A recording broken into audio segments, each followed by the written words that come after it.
Guys, naranasan nyo ba na umuutang doon, utang dito? Sa akin guys, na-experience ko talaga sobrang hirap. Lalo na't walang tutulong sa isa pang araw-araw na gastusin. Hindi ko akalain na may experience ko talaga na kapag medyo ka sa kabila, maghahanap ka naman ng mauutangan mo para ibayad doon. May interest pa.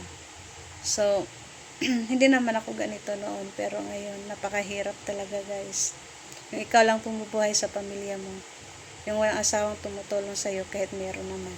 Dahil nga sa maraming bisyo. Hindi talaga naawa. Kahit anong i-advise mo, hindi na talaga hindi talaga tawag do. Hindi talaga dili sa Bisaya pa is dili maminab so saon ni mong tambag. Kaya kayo kung may mga asawa kayo na walang bisyo, napakaswerte niyo. Hindi tulad ko. Lagi naghihirap.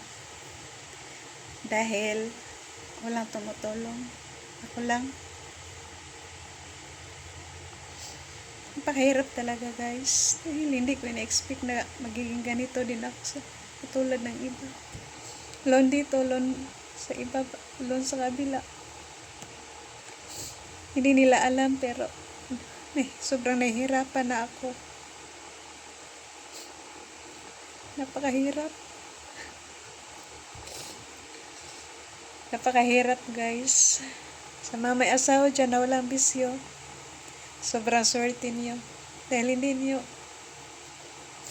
kahit maraming babayarin, pero kapag may tumutulong, medyo magaan yun. Hindi kagaya ko na nalulong sa bisyo yung asawa ko, kaya napakarami ng utang ko ngayon.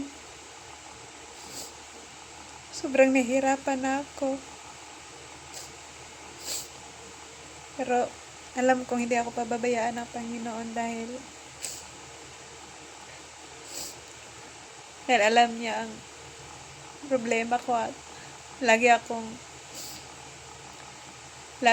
lumalapit sa Kanya para medyo maganda naman yung nararamdaman ko dahil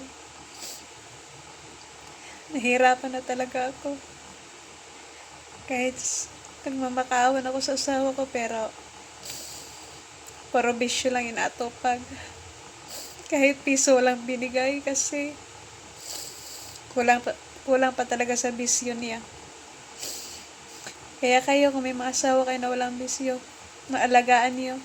Dahil bihira lang mga lalaking walang bisyo, tumutulong pa sa iyo araw-araw. Yung hindi lang ikaw bumubuhay sa pamilya mo, may asawa pang tutulong.